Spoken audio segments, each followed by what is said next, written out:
दोस्तों नमस्कार। तो एक बार फिर से स्वागत है आप लोगों का दोस्तों हमारे अपने चैनल एडू फाइवर में। तो दोस्तों मैं आप लोगों के लिए लेके आया हूँ जीएसएससी सीजीएल का जो जीके जीएस है, जिसके जियोग्राफी सब्जेक्ट से रिलेटेड जितने भी बेहतरीन और टॉप क्वेश्चंस है उन सारे प्रश्न को मैं आज आप लोगों के बीच लेके आया हूं।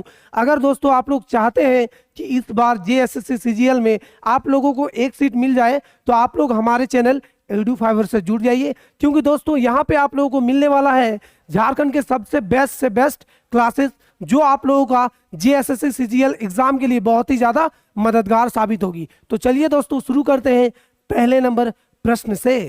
ठीक है, चलिए पहला नंबर प्रश्न देखिए बोर्ड पर क्या कह रहा है।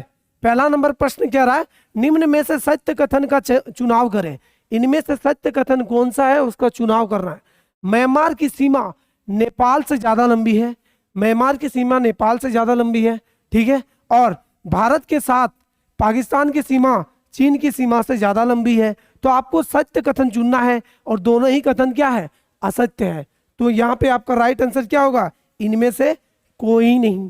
ठीक है, चलिए अब बात करते हैं हम लोग अगले प्रश्न का। तो अगला प्रश्न क्या है, तो अगला प्रश्न है आप लोगों का कि प्रधानमंत्री जीवन ज्योति बीमा योजना के लिए प्रीमियम की दरों की 330 रुपया सालाना से बढ़ाकर कितना कर दिया गया है। ठीक है, कितना कर दिया गया है, तो वो है 436 रुपया। कितना, 436 रुपया, 436 रुपीज।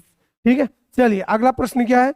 अगला प्रश्न देखते हैं बजट 2022-23 के अनुसार निम्न में से कौन भारतीय रुपये के लिए डिजिटल रुपी की शुरुआत करेगा।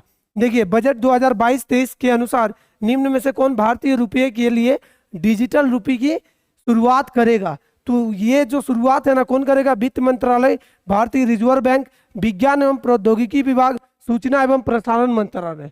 तो कौन शुरुआत करेगा, भारतीय रिजर्व बैंक। कौन करेगा, भारतीय रिजर्व बैंक। चलिए अब देखते हैं हम लोग अगले प्रश्न को। अगला प्रश्न क्या है कि निम्न में से असंगत युग्म का चुनाव करना है।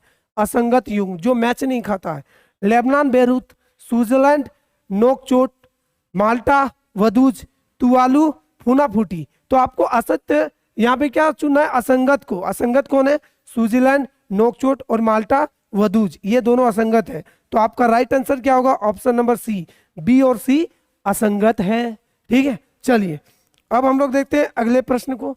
तो अगला प्रश्न क्या है, अगला प्रश्न है निम्न में से सत्य कथन को चुनिए। सत्य कथन क्या है, देख लेते हैं कथन। कालबेलिया नृत्य राजस्थान की सपेरा जनजाति के पुरुष करते हैं। ठीक है, अगला कथन क्या है, तीजनबाई का संबंध पांडवानी एकल लोक नृत्य से है। तो आपको चुनना क्या है, सत्य कथन। तो इसका जो सत्य कथन है वो है ऑप्शन नंबर बी, तीजनबाई का संबंध पांडवानी एकल लोक नृत्य से है। ठीक है, ये आपका सत्य है। तो ऑप्शन नंबर बी आपका क्या हो गया, राइट आंसर। चलिए अब बढ़ेंगे अगले प्रश्न पर। तो अगला प्रश्न क्या है कि भारत का पहला भूतापीय परियोजना कहां पे स्थापित किया जा रहा है। भारत का पहला भूतापीय परियोजना कहां पे स्थापित किया जा रहा है, तो वो आपका लद्दाख में किया जा रहा है। कहां पे, लद्दाख में। ठीक है, चलिए अब हम लोग देखेंगे अगले प्रश्न को। अगला प्रश्न क्या है कि भारत का सबसे नवीनतम पर्वत श्रेणी कौन सा है। तो भारत का सबसे नवीनतम पर्वत श्रेणी देखते हैं, हिमाद्री श्रेणी, अरावली श्रेणी, पश्चिमी घाट, विंध्याचल श्रेणी। देखिए नवीनतम पूछा गया है तो यहाँ पे हिमाद्री नहीं होगा, यहाँ पे होगा हिमालय। क्या होगा, हिमालय। ठीक है, और यही आप लोगों का क्या है, राइट आंसर है, हिमालय पर्वतमाला। ये भारत में क्या है, नवीनतम पर्वत श्रेणी है। ठीक है, हमारे टाइपराइटर से ये मिस्टेक में हिमाद्री श्रेणी हो गया। ठीक है, यहाँ पे होना चाहिए हिमालय श्रेणी। आपका राइट आंसर क्या होगा, हिमालय श्रेणी, जो अभी भी नया है। ठीक है, चलिए अब हम लोग देखेंगे अगले प्रश्न को। तो अगला प्रश्न क्या है कि असंगत कथन का चयन करना है आप लोगों को। असंगत कथन कौन है, मैदानी भागों में शीत ऋतु में वर्षा जेट स्ट्रीम के कारण होती है। गारो खासी जयंतियां पहाड़ियों पर दक्षिण पूर्वी मानसून का कारण से होती है। तो आपको असंगत चुनना है। असंगत कौन है, ऑप्शन नंबर ए, क्योंकि मैदानी भागों में शीत ऋतु में किसके कारण वर्षा होता है, पश्चिमी विक्षोभ के कारण। किसके कारण, पश्चिमी विक्षोभ के कारण। ये जो पश्चिमी विक्षोभ है ना, यहाँ ये जो विंड्स है, पवने हैं, ये मेडिटेरियन सी से यानी कि भूमध्य सागर से चलना स्टार्ट होता है। पाकिस्तान, अफगानिस्तान, वहां पे हिंदुकुश माउंटेन को पार करता है और ठंड के दिनों में उत्तर भारत में वर्षा कराती है, जिसको कहते हैं वेस्टर्न डिस्टरबेंस, मतलब पश्चिमी विक्षोभ, जिसके कारण से हमारा जो रबी फसल है गेहूं, उनको बहुत ज्यादा हेल्प मिलता है। और गारो खासी जयंतिया दक्षिण पूर्वी मानसून से ही आता है। ठीक है, चलिए, तो आपका राइट आंसर क्या हो जाएगा? Option number A. चलिए अब बढ़ते हैं अगले प्रश्न पर। तो अगला प्रश्न क्या है?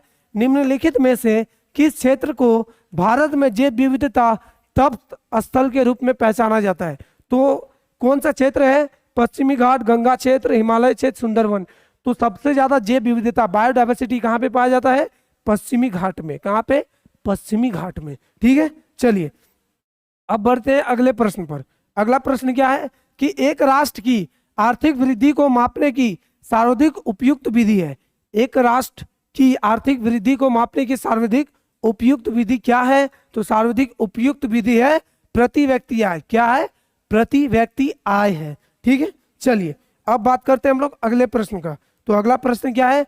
निम्न में से कौन सा संगत युग्म है? ठीक है, इनमें से कौन सा संगत युग्म है? ठीक है, तो रबी फसल जूट, खरीफ फसल अलसी, जायद फसल करेला। तो आपका जो सही युग्म है वो है जायद फसल करेला। आप लोगों को पता होगा जायद फसल कब लगाया जाता है?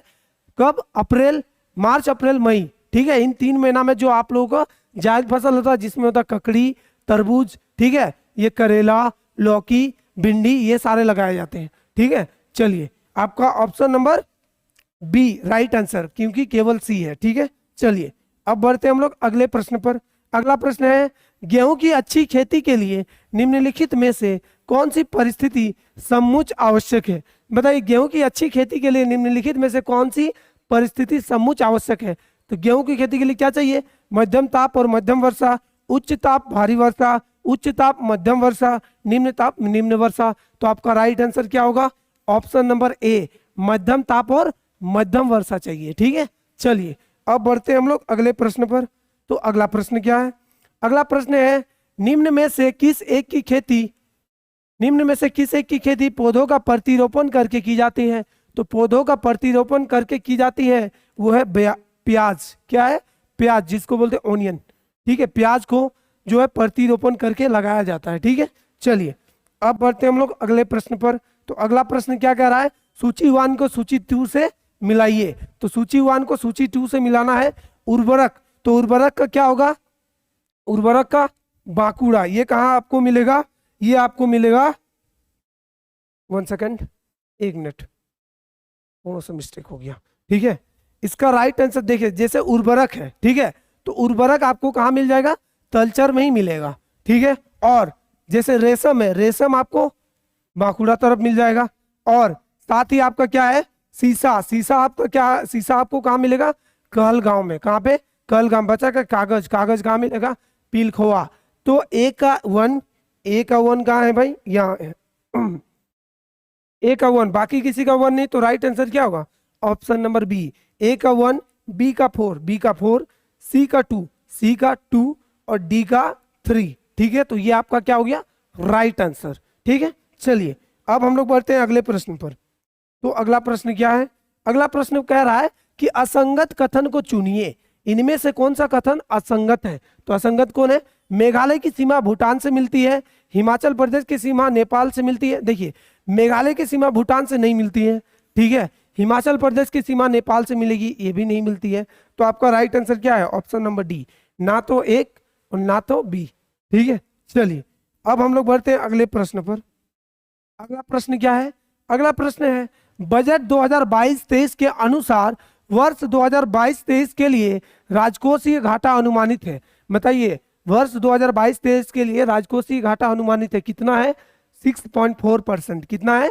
6.4% है। ठीक है, चलिए अब बात करते हैं अगले प्रश्न का। तो अगला प्रश्न क्या है कि निम्न में से सही सुमेलित कीजिए। देखिए, सुमेलित युग्म को चयन करना है। तो यमन का साना, कोमोरोस का मालाबो, डोमिनिका कनूक और फिजी का बेरिको। तो आपको सही युग्म को चुनना है। तो यहाँ पे सही है यमन का साना। यमन का क्या होता है? साना। ठीक है, चलिए अब बात करते हैं अगले प्रश्न का। अगला प्रश्न क्या है? इनमें से कौन से देश की मुद्रा डॉलर नहीं है? देखिए, इनमें से कौन सा ऐसा देश है जिसकी मुद्रा डॉलर के रूप में नहीं है? तो आपको बताना है बारबाडोस, कनाडा, मैक्सिको या ऑस्ट्रेलिया। तो इनमें से मैक्सिको एक ऐसा देश है जिसकी मुद्रा जो है डॉलर में नहीं है। ठीक है, चलिए अब बात करते हैं हम लोग अगले प्रश्न का। तो अगला प्रश्न क्या है? अगला प्रश्न है निम्नलिखित दर्रों का मिलान करें। तो यहाँ पे जो दर्रे हैं ये कौन कौन राज्य में है, इसका क्या करना है? मिलान करना। जैसे सिपकिला, सिपकिला दर्रा कहाँ पे है? ये आपका हिमाचल प्रदेश में। कहाँ है?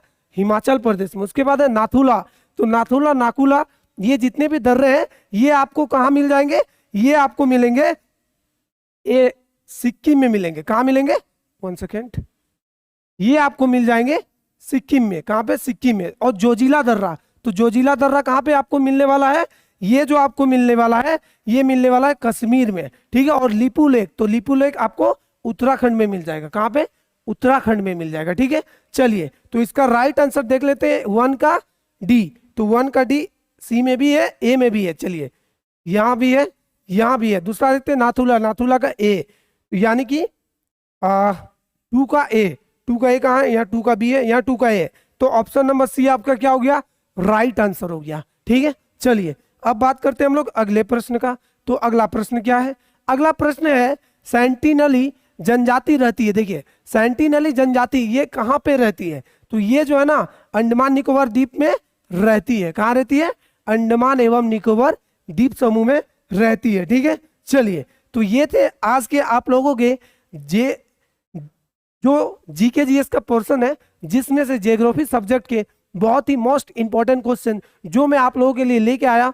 और ये सारे क्वेश्चंस आप लोगों के जेएसएससी सीजीएल एग्जाम 2023 के लिए बहुत ही ज्यादा महत्वपूर्ण है और कारगर साबित होगी। तो दोस्तों आप लोग चाहते हो कि आप लोगों को एक सीट मिल जाए जेएसएससी सीजीएल में, तो आप लोग हमारे चैनल एडू फाइवर से जुड़ जाइए। और साथ ही साथ यहाँ पे आपको झारखंड के सबसे बेस्ट क्लासेस मिलने वाले हैं।